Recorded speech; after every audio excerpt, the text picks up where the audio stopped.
Okay, let's unpack this. We're diving deep today into a relationship that, well, maybe doesn't grab headlines every day, but it's quietly crucial. Hmm. Shaped by a really tough past, but built on some surprisingly strong foundations now. We're talking India and Angola. Yeah, and this deep dive, it's built carefully from the Yeah. source material you've shared. Okay. We've got texts covering, the history, the economic nuts and bolts, Right. specific projects, even diplomatic visits that uh, really steered things. And our mission here, it's pretty straightforward but essential if you want to get a quick handle on this connection. We want to go beyond just like listing facts. Exactly. It's about the why and the how. We want to understand why India and Angola have the relationship they do, pulling out those key drivers, the interesting facets. Mhm. The aim is for you to grasp the core dynamics quickly, but properly, Hmm. without getting bogged down. Yeah, making the complex clear, making the important stuff stand out.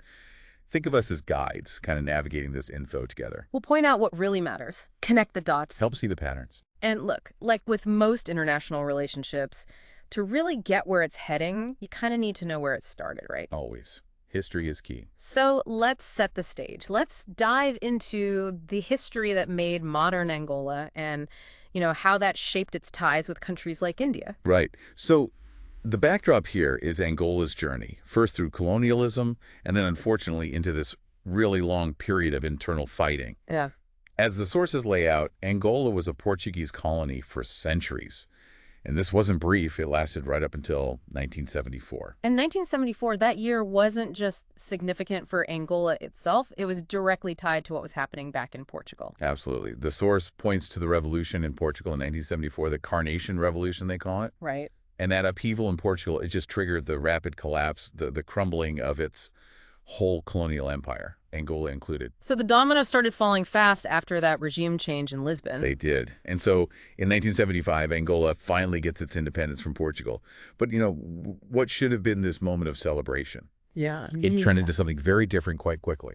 And this brings us to a really critical point the sources highlight, something that explains the chaos that followed independence. Hmm. Unlike maybe some other decolonizations where power gets formally handed over to someone, Right, a specific party or an interim setup. the sources are explicit. When the Portuguese left in 75, they did not hand over power to any particular political group or liberation movement.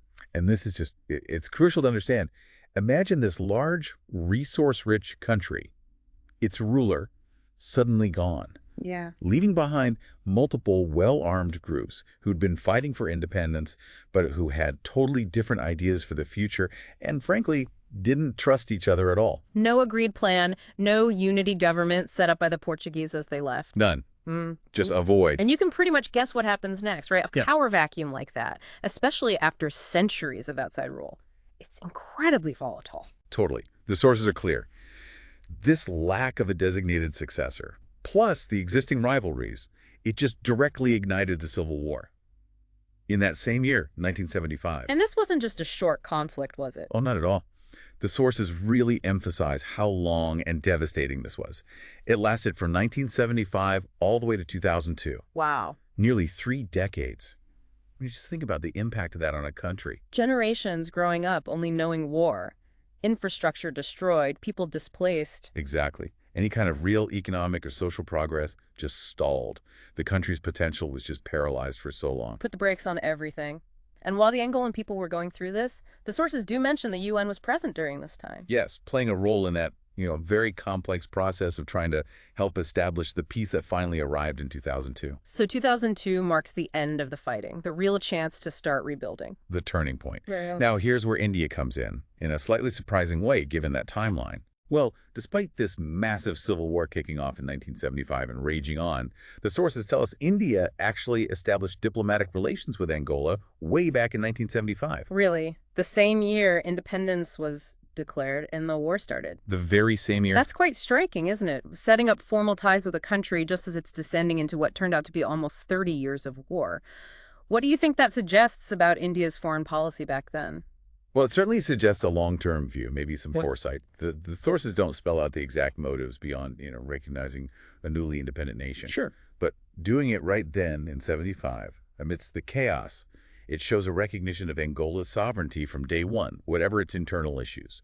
Maybe it's strategic, building links in Africa early, seeing the potential despite the immediate problems. It suggests a certain resilience in India's diplomatic approach, Right. not easily put off by difficult situations. It's like planting a seed in really rocky ground, maybe knowing it'll take ages to sprout. That's a good way to put it. And that's exactly what the sources emphasize right after mentioning those early ties. Despite relations being set up in 75, the relationship could only really start to grow in a meaningful way from 2002 onwards. Ah, okay. So that link is direct. Absolutely direct. This is a key hinge point. The end of that awful civil war in 2002 is directly tied to the actual growth and deepening of the bilateral relationship. It really underlines that stability wasn't just helpful, it was like a fundamental requirement. The prerequisite. Totally. You can't Yeah. really build solid trade, invest in big projects, have meaningful exchanges when a country is engulfed in war. It just doesn't work. No, of course not. It highlights that lesson in international relations, doesn't it? Yeah. Sometimes you make the first move, establish the formal link, Yeah, you put the marker down. but then you just have to be incredibly patient. You wait for the conditions inside the other country to ripen. In this case, almost 30 years for peace. Before the relationship could actually blossom, it's definitely a long game. A very long game. But the sources show that once that stability did arrive in 2002, things didn't just resume, they started to shift quite significantly towards, tangible cooperation. Exactly, which brings us neatly to one of the core engines driving the India-Angola relationship today, something the sources identify as absolutely central. And that would be oil. Oil and broader commercial diplomacy, yes. The sources are crystal clear. Trade in oil is a key component. Great. And they explain why it's so strategically vital for India. Which is India's need for energy security. That makes sense. The sources flat out state Angola is a very important country for India's energy security. It does. And think about India. Huge population, economy growing fast, industry expanding. Well, It needs reliable, diverse energy sources. That's not just economic, it's fundamental strategy. you can't be too reliant on one place. Precisely. Relying too heavily on one region, one supplier, it creates vulnerabilities, geopolitics, price shocks, you name it. So diversifying your sources is crucial risk management. And Angola fits right into that diversification strategy. Big time. The sources underscore this by stating quite plainly that Angola is one of the largest suppliers of oil to India. One of the largest. That phrase really hits home, doesn't it? It tells you this isn't some minor trade flow. Angola plays a major direct role in fueling India's economy. That puts the relationship straight into a significant strategic context. Absolutely it does. And the sources give us a bit more detail on the overall trade picture, the specific goods moving back and forth, which helps flesh out the economic interaction beyond just the oil. Okay, so what's India selling to Angola? According to the sources, the main exports from India are things like transportation equipment, tractors, other agriculture machinery, and also rice. Transportation gear, farm equipment, basic food. What does that mix tell you? Well, it suggests India is playing a role in supplying things that are pretty fundamental for Angola's development, especially post-conflict, right?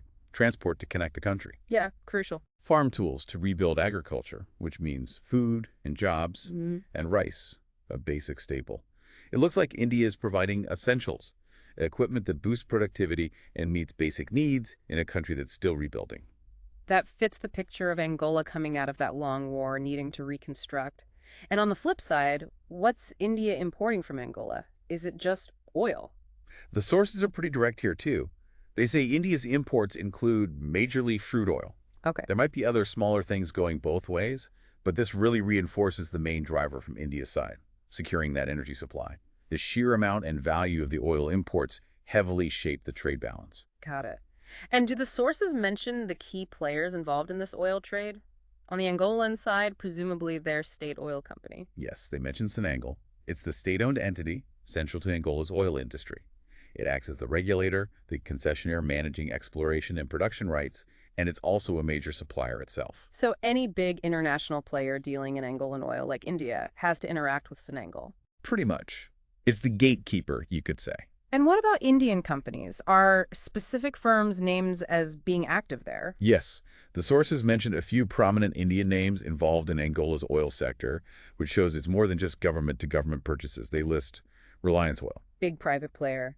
HPCL Mumbai, which is a major state-owned refining and marketing company, Okay. and also Engineering India Limited. EIL, the engineering consultancy, right, often involved in infrastructure, oil and gas projects. Exactly.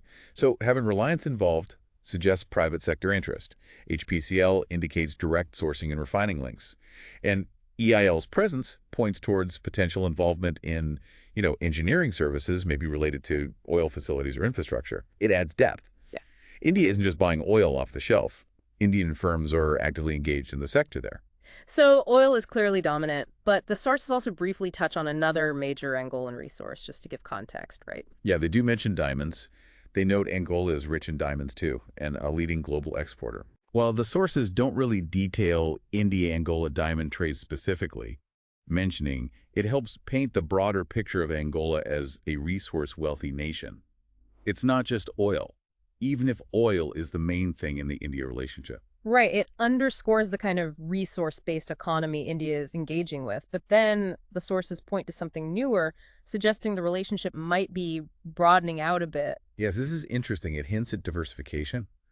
The sources highlight that more recently there's been a lot of interest from Indian companies in a totally different area, rural and urban housing. Housing. Why the interest there? Well, the reason given is that Angola's housing and construction sector is apparently booming right now. A construction boom that usually signals economic growth, right? Well, yeah. Urbanization, maybe a growing middle class needing homes, government investment in improving living standards after the war years. Exactly. It points to internal economic activity picking up in Angola. And Indian companies getting interested in that suggests they're looking beyond just energy or related services. They're tapping into Angola's domestic development needs, market demand. Precisely. It suggests India could become a partner in Angola's internal growth in a much broader way, moving beyond that primary resource focus.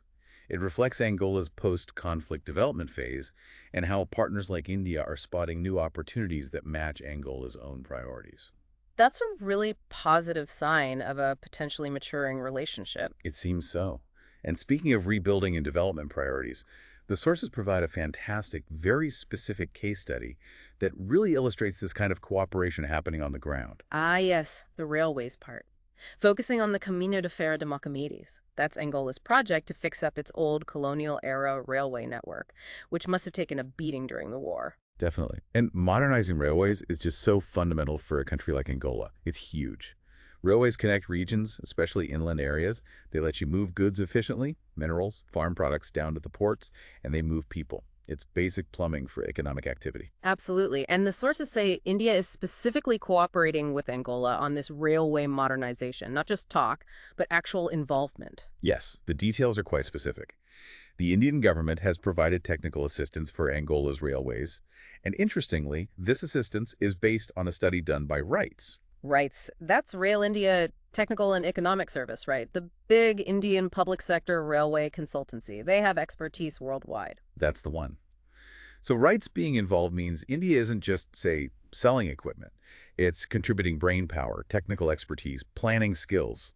A RITES study would likely involve, assessing the old lines, figuring out what needs doing, specifying new equipment, maybe even advising on how to run things better. So offering the know-how first. Exactly. Offering expertise to help Angola plan and execute this huge modernization task properly. And then building on that plan, India also provided the actual hardware. Yes, the sources list concrete contributions. India provided locomotives and coaches to Angola. The actual trains. The actual trains. Yeah. And to make it even more tangible, the sources named the specific route where this equipment went, the line running from Lubango to Pedrera. Naming the specific route like Lubango Pedrera, that makes it much more real for us listening, doesn't it? You can actually picture Indian-supplied engines pulling coaches on that particular track in Angola. It takes it from abstract cooperation to a real working contribution. Moving people, moving goods between those two places. Demonstrates the practical impact. And of course, projects like this need funding. Did India help with that too? Yes, crucially. The sources state India provided a pretty substantial $40 million line of credit, specifically for Angola's railways. Okay, a $40 million line of credit. Can you unpack what that means in practical terms? Is it just cash? Not exactly just cash. A line of credit like this, usually from government to government, often via India's Exim Bank, is basically financing. But it's often tied. Tied, meaning? meaning the $40 million is primarily intended for Angola to buy goods and services from India. So it helps Angola finance the purchase of those locomotives and coaches we mentioned, or maybe railway tracks, signaling equipment, engineering services supplied by Indian companies. Ah, okay. So it helps Angola afford the project and it supports Indian exports and businesses. Exactly. It serves that dual purpose. It gives Angola the funds for critical infrastructure, and it boosts Indian industry's involvement. That Mhm. $40 million commitment is significant. It really cements India's role not just as a trade partner, but as a development partner, actively helping Angola rebuild a vital sector like railways. That's a very clear example of the partnership in action. Okay, so we've got the history, the vital energy trade, hints of diversification into housing, and this concrete railway project. The sources also zoom in on another specific diplomatic moment, focusing on a different key sector, right? Yes, they do. They look at cooperation in agriculture, another fundamental area. Agriculture makes sense. This brings us to an event the sources highlight: the visit of Angola's agriculture minister, Afonso Pedro, to India back in May 2016. This visit really shows how the relationship goes beyond just resources and heavy infrastructure into areas affecting food security, rural life. And why is agriculture such a relevant area for these two countries to cooperate on? We know India exports farm machinery and rice to Angola. Right, there's already that trade link. But think about Angola coming out of that long war. Its agricultural sector likely faced huge challenges. Landmines, damaged irrigation, displaced farmers. All of that. Plus, maybe a lack of modern equipment, access to better farming methods. Revitalizing agriculture is critical for feeding its people, cutting import bills, creating jobs in the countryside. And India, well, India has vast experience here. The Green Revolution. Exactly. Decades of research, development, boosting its own food production. So there's a lot of expertise India can potentially share. So the minister's visit was basically a chance for Angola to tap into that Indian experience. And the sources mention a specific place he visited. Yes, a key activity was his visit to the Punjab Agriculture University. PAU in Ludhiana, that's one of India's top agricultural universities, famous for its role in the Green Revolution. Precisely. Going there shows a serious intent to engage with the best of Indian agricultural science and practice. And what happened there? Just a tour. No, much more than that.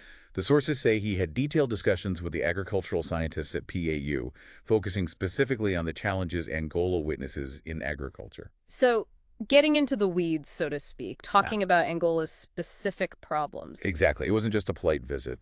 It was about technically discussing Angola's issues, maybe soil health, pests, irrigation needs for their climate, how to boost crop yields, manage harvests better. It's leveraging India's research and practical knowledge to help Angola tackle its own unique agricultural hurdles, really focused on knowledge transfer. That sounds very productive. Targeted diplomacy solving real problems. Did anything concrete come out of this visit? Any agreements or next steps? Yes, the sources mention a couple of outcomes.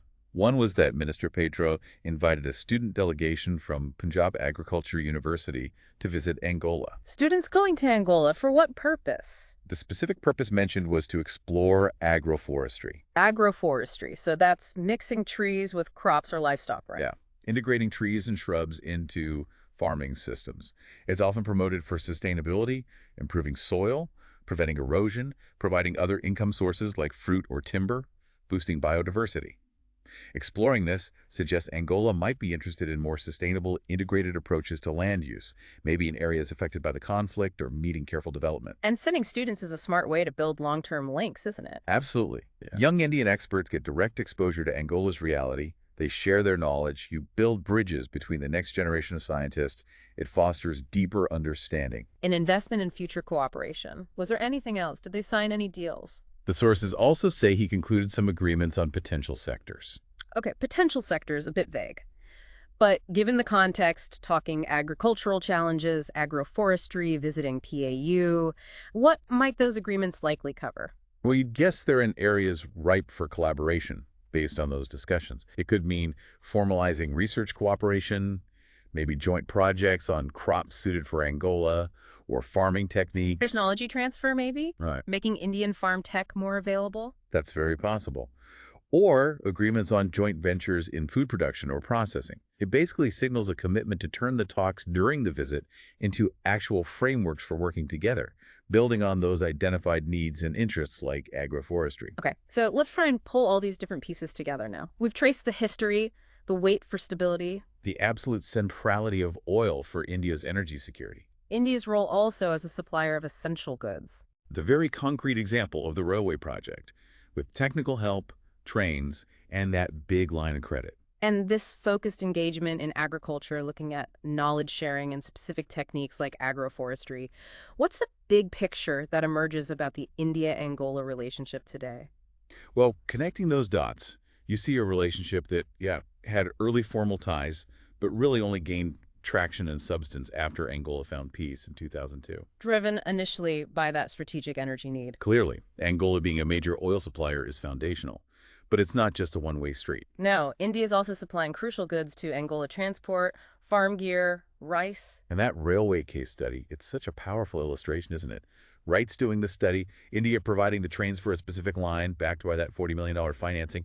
It shows India acting as a real development partner, putting expertise, equipment, and money into helping Angola rebuild vital infrastructure. And then seeing interest spread to areas like housing, plus the detailed agricultural talks. It suggests the relationship is diversifying, moving into sectors key for Angola's own internal growth. Yeah, it seems to be evolving beyond just a resource for goods dynamic into something broader, more nuanced, addressing Angola's development needs across different areas. It feels like it's built on tapping into each country's strengths, right? Angola's resources and development needs, meeting India's energy needs, plus its expertise in engineering, agriculture, manufacturing. That seems to be the core dynamic, a partnership based on specific, tangible areas of cooperation. So why should you, listening to this, care about this particular relationship between India and Angola? It might seem a bit niche, but it actually tells us a lot, doesn't it? It really does. It's a great case study, actually. It gives you a window into how countries build ties, especially when there's a difficult history involved, like colonialism and decades of war. And it highlights, starkly, the role resources like oil play in global economics and strategy. Yeah. You can't ignore that. Absolutely not.